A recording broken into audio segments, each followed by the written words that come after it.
Hey everybody, it's Melanie Anderson here with Anderson Education, and today we are going to go ahead and teach you how to remove the circular catch light out of a ring light image. So as you see, we have Sarah here. Sarah's my oldest daughter, and we went ahead and created a new headshot for her and thought we'd go ahead and create this as a tutorial. So we're going to go ahead and explain to you how we process our ring light images. We're actually bringing this into RAW, and we're going to go ahead and do a full tutorial on ring light editing, as well as, like I said, removing the catch light out of there and putting a traditional catch light in. I want to tell you that this isn't something we have to do that often. We do hundreds upon hundreds of ring light headshots here at our studio. Every once in a while, we have a client that just doesn't want those circles in the eyes. Not a problem. We're going to teach you how we can remove those circles and put in a traditional catch light. So we have Carissa here. She's going to go ahead and take it away. Enjoy. Okay, so like Melanie said, I'm going to bring this in straight into Camera Raw and make a few adjustments here. So I have the clarity bumped up a little bit, and the temperature, looks pretty good. So we're just going to bring that into Photoshop now.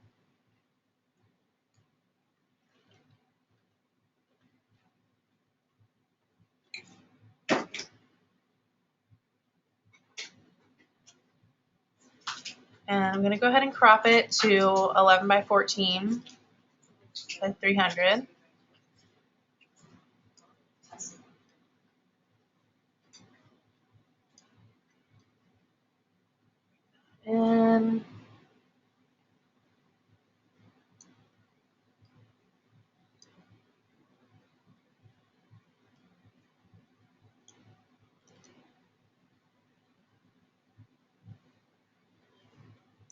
And I'm going to go ahead and try to see if Content Aware will take this out. So patch tool, circled it, Shift Delete for Content Aware to come up.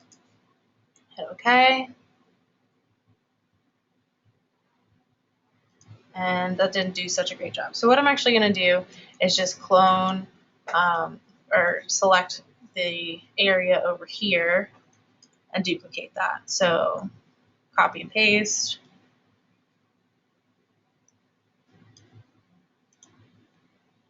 And I'm going to flip it so that it balances out similarly.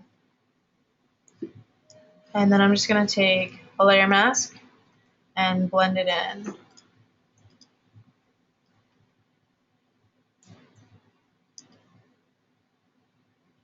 Okay.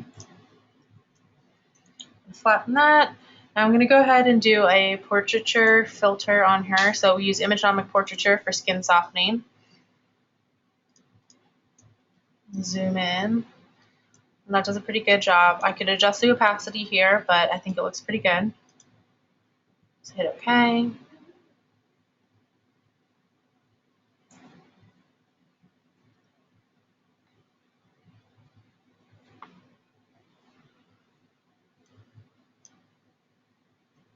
And now I'm just going to zoom in. She doesn't really have any blemishes or anything that really need taken out. Just a couple little things there. And I'm going to go ahead and bleach her teeth. So I'm just taking the patch tool, circling them, and then I have a teeth bleach action. So that goes and just kind of makes them not so yellow, but it still looks natural. Now I'm going to go ahead and take a clone stamp, really soft, around 30%. And select the area and just kind of soften those lines a little bit there. All right, so now we're going to get into her eyes. So I'm going to zoom in here. I'm going to make a duplicate layer. Command J is a shortcut for that. So just in case I, make any mistakes or go too far, I'm going to make my brush a little bit harder and pretty high opacity, 80% or so. I'm going to make it a little smaller here. And essentially, I am just cloning her iris areas right over the ring lights. So you have to make sure you're selecting right next to it so that it looks natural.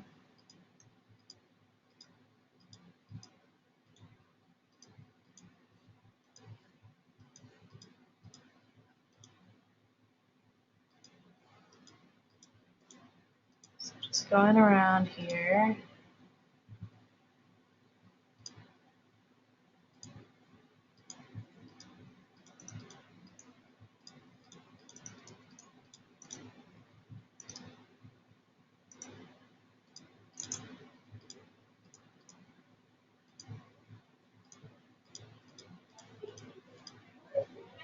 Okay, that looks pretty good. Going to the other eye.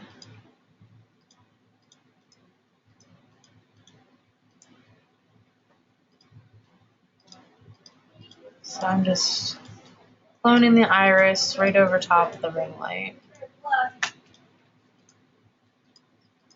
Reflection.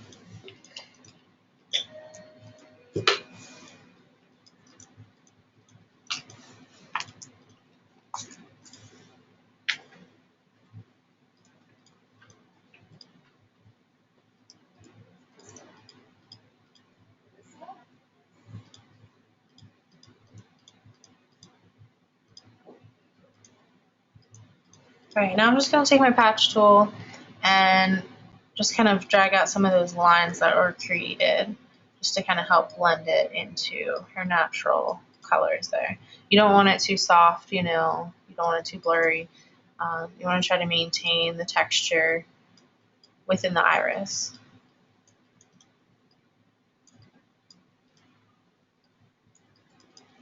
So it looks pretty good. There's a little bit, you can see a little bit of shine there, so I'm just going to help take that out as well.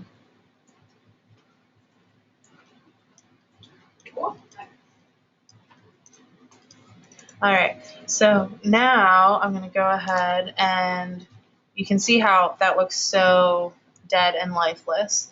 So that's why we need a Catchlight. So I'm going to open up, I have a Eyelights layered file from John's Eyelights. And so he's got a bunch of different options here. I typically use the spot one. That's the one I use most often. So I'm going to just drag that whole folder over and transform it to the size I need.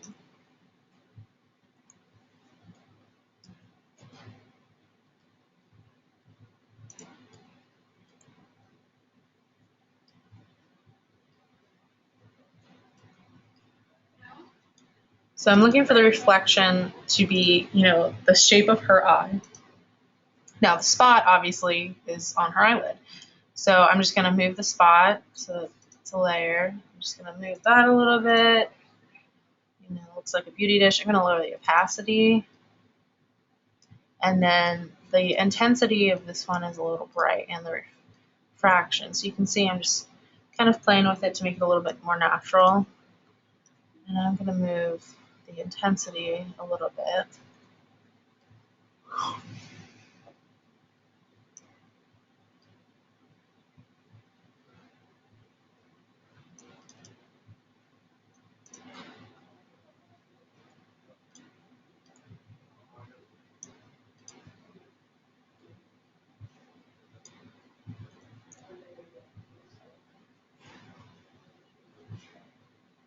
So that's looking pretty good. You kind of have to play with it, and depending on, you know, the eye color, blue eyes definitely show up a lot brighter, so you don't want as much of the refraction in there. So I think that looks pretty good. So because I did so much moving, I'm just going to duplicate that folder for my other eye over here.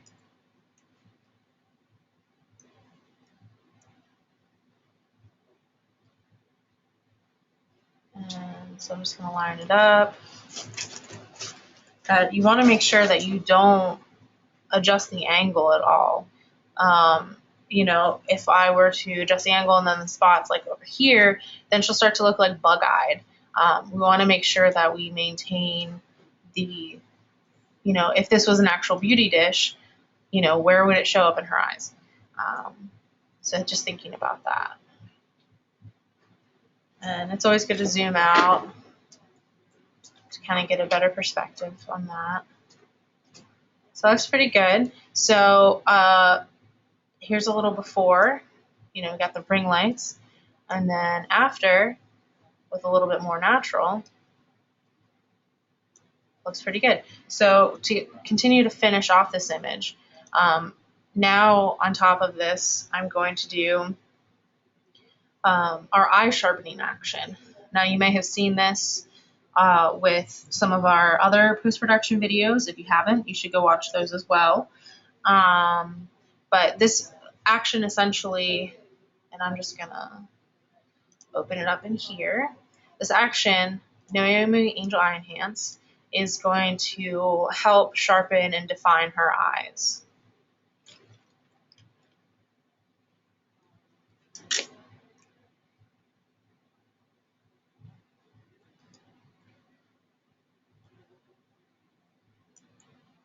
So I have a brush at 80%, and I'm just going to go over top of her eyes here.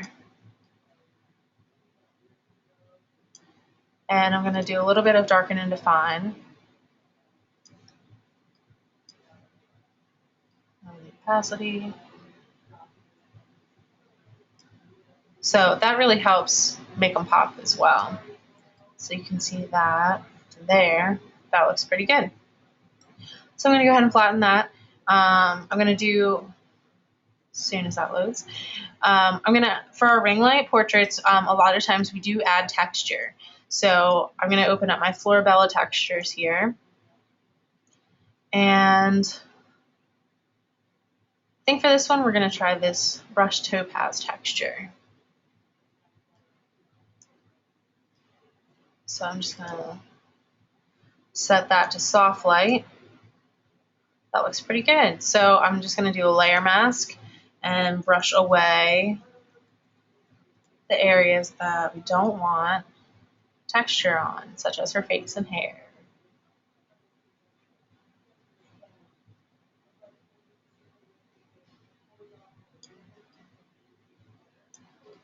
Okay. So that looks great. Now, just waiting for my Kubota image tools to download everything. And I'm just going to do a final sharpening layer and a vignette. It's going to really pull the whole piece together. So, an alternative to these actions, a tool that is already within Photoshop that I'll just show you here instead, is I'm just going to flatten that texture on there. And I'm going to go ahead and make a duplicate layer. And I'm going to do filter, other, high pass. And I have it set to about 5 is fine. And then I'm going to set it to soft light. So you can see there, just help sharpen everything up. And I'm going to flatten that. And I'm just going to do a tiny bit of burning on this edge over here, just to kind of help pull you in a little bit.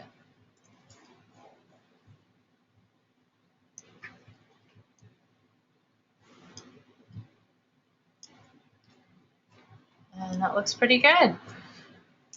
So that is how we remove ring lights and replace them with a catchlight, a more natural catchlight. And that is that.